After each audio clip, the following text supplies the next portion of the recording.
Let's get into a little bit of personal. Tell us about your website, because I just think it's wonderful. Well, I've always been a communications junkie, writing. I mean, as I said earlier, I was writing for competitive cycling way back in the day. My handwriting is worse than abysmal. Nobody knows how to teach left-handed people how to write. So I learned to type fast at a young age, which was just the greatest thing in the world. So I can type like 90 to 100 words per minute. Writing which was great for school papers, was great for writing for things like competitive cycling. And when the web came along, which was basically a communications medium, it was great for that.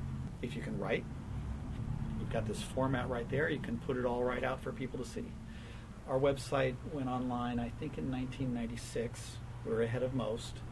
The two main things I wanted to do was to make sure people felt that cycling was a fun thing to do. So I've always tried to keep it lighthearted, somewhat, never a scary thing. As far as what to do on the website was to have something current, not have it so static that people come back and they see the same thing day after day after day. Now, after a while, it was kind of hard to make the main page change a lot of work, so that's when I started what we then called the Almost Daily Diary in 1998, before anybody ever coined the term blogs. And I just started writing up whatever our latest rides were. And it just got this enormous following. It was amazing. There were days where we would get 2,000 unique hits, people looking at it. It's like, why? Is my life that interesting, or is everybody else's that dull? I don't know. Probably the high point was in 1999 when somebody told me that they couldn't log on to our site from where they worked because Sony had deemed our site one of the ones they needed to block because too many people were spending too much time on it at work. Some of that was because you looked at the site, I take a ton of pictures. And so my pages tend to be fairly heavy downloads. So anybody looking at corporate log, they're going to see all these photos that somebody's downloading and stuff. And realistically, at a corporate IT department, they probably don't have a way of telling that I've got a picture of Sonora Pass somebody's looking at or something that's pornographic. All they know is somebody's downloading a whole lot of pictures. Why would somebody download a whole lot of pictures from a website? The web and me were kind of made for each other in a way because I like to communicate and I like to take pictures. Yeah, I guess that's your father, you're following in his footsteps in a way too. There's definitely something there, and I don't know. He didn't teach me anything about writing, but I definitely learned a lot reading his. I was a voracious reader at the time. I wish I had more time to read now. What are the places you've ridden around the world? I wish I could say there were more places that I've actually ridden than there are, but for the most part, it's here in France. I haven't gotten, in terms of Europe, I haven't really ridden too much outside of France. I've gone to the tour 10 times now with my bike. I'm definitely have an issue there. I'm kind of addicted. I'm already making plans for next year. It is just the most amazing thing. It just sucks you in. All these people on bikes in one place, it's just, and the drivers are so much more considerate than here. Truthfully, I don't have much trouble with cars here, but there, get on and you ride from town to town. Every mountain has a cafe or a pub at the top of it. Could you imagine here if the top of La Honda, the top of Page Mill, Highway 9, if each one had like a bar where you could buy food and drinks from? And that's what it's like there. It is so cool. I've done a lot of riding in France, and then here, just basically all over Northern California. My favorite places would be in the Sierras, Sonora Pass. I've never found anything to compare to Sonora Pass in terms of beauty, and it's got the combination of beauty and pain. Let's talk a little bit about kids riding bikes to school, because I know you've had experience with that. What's your philosophy, and what can we do about it today? Well, the big thing now is Safe Routes to Schools. That is the nationwide program that's rolled out that has a fair amount of money available for communities to set up bike lanes and bike routes between communities and schools. But it's tough because you need somebody to spearhead each individual project. You need somebody who is really gung-ho about it and has some leadership potential to make it happen. And the schools that have that tend to be the schools that probably need it the least, schools in really well-off areas and stuff. this is a source of frustration. I have not really figured the best way to deal with this. I don't know what my role needs to be in facilitating it. Still looking for that. My brother and I go back to the DC Bike Summit every year in March, where we hit up every legislator on the Hill trying to get more facilities for bikes and safe routes to school funding, which is a huge part of that. But in terms of how to make it happen locally, what my role is, I'm still not sure. That's one of those things that I think bicycle retailers in general are struggling with to try and figure out. Now you have a son and a daughter, and did they ride to school? My daughter didn't ride to school. She's not the bike nut that I am. I mean, she understands. She's wonderful at understanding what bikes are and what their potential is. She's incredible here in terms of selling them and dealing with the high-end bikes through Project One, where you can customize a bike and apparel.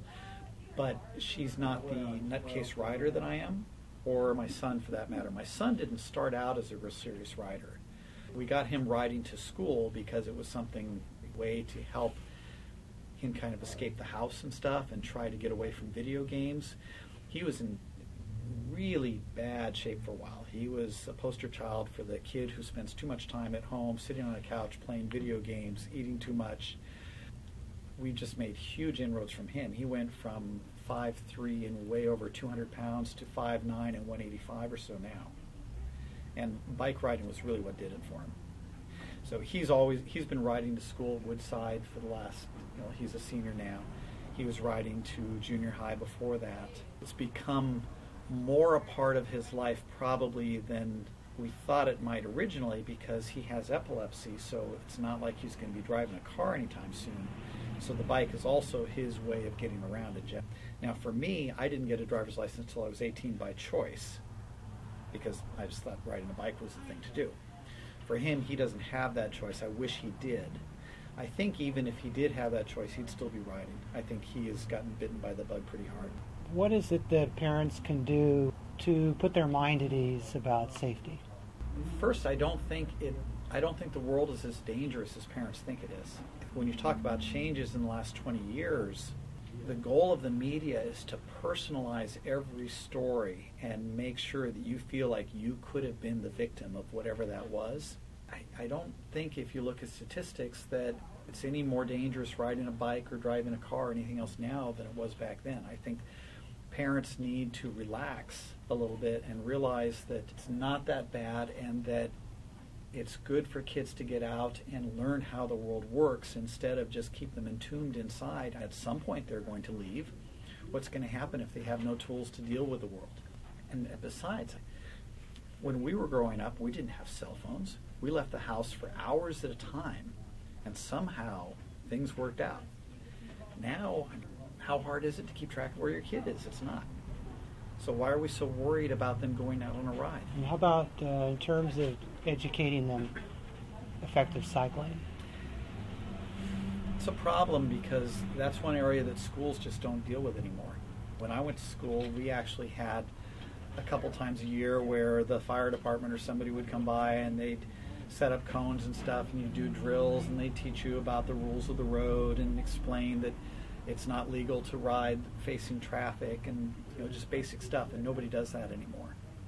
Schools really don't see helping people to ride a bike as being something they need to be involved in. In fact, there are schools that make it illegal to ride a bike to school because they say it's too dangerous. This is more common back east than here, but it still happens. They say, well, we don't want to put up more bike racks because it's too dangerous getting to school because of all the cars dropping kids off. The cars wouldn't have to all be dropping kids off if the kids are riding to school. We need to make inroads probably with the principals of the schools and stuff, and explain that can be better. It doesn't have to be like this. Okay, where would you say the bike industry is today compared to when you got started in the bike business?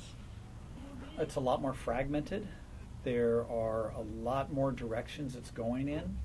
Back in the day, it was fairly focused. You had road bikes, you had mountain bikes. Now you have probably 8 different styles of mountain bikes. You have, for road, you have your cyclocross bikes, you've got your touring bikes, you've got your commuting bikes. You have, every manufacturer wants to make a bike dedicated to a particular type of riding And I think we've lost track of the utility of the bike in doing that. I think that's one of the main problems this industry has. The solution for every problem is to make a model instead of market to people how you can use that bike. Do you need a separate commuter bike, or do you need a cyclocross bike maybe that you could use for commuting and for touring as well as cyclocross? And why don't we have one bike that's marketed to do a number of things? But it seems so much easier for the industry just to continually crank out new and different product instead of try and help people figure out how to use that product. I've noticed that the bikes have become more and more complicated, and yet at the same time we're starting to see one-gear bikes, belt-driven bikes, Right. very simple and commute-type style, very simple bikes. So maybe you could comment on that. Well, most of the bikes we're talking about, though, from the industry standpoint, tend to be high-end product, not bikes for the masses. Our belt-driven bikes and our fixies, they all start kind of high-end and work down. Eventually, what we need is a $400 belt-driven bike, not a $900 belt-driven bike. The advantages to some of these bikes, the simplicity is that less maintenance, you don't have to oil it, you just get on it and go. Why should that be something that is restricted to the high end? The people who would really buy this in volumes are at more moderate prices. So we have these new things, but they're kind of in the expensive toy category instead of the really useful price range where more people would buy into it. So I had a final question here. Where would you like to see the bike industry go? I think the industry needs to use the tools at hand, the internet and the like, to better market how to use the bike. Instead of being focused on product, the focus should be on marketing how the product can be used, the fun that you can have the bike, expanding the customer's dream, as I said. This is the big weakness that the bike industry has. Everybody thinks if they don't focus on the product that they're not going to sell as much, and I think that's a fallacy. Our website doesn't sell anything. We don't sell anything over the web. People ask why. Well, we want, and we don't focus on any individual product either. We focus on, as I said, what you can do with a bike. And people come in because of that, because they think that we are going to set them up with something which will allow them to do these things rather than a particular model. Does it really matter that the customer buys a Madone 5.2 or a 2.1 or something like that, or is what's more important that they get involved in cycling and buy a bike? We will sell more Madone 5.2s if we focus less on the 5.2 and more on bikes in general. Maybe when you were talking about what the mission of our shop is, it would probably be that sort of thing, that we focus on bikes in general and not some specific thing.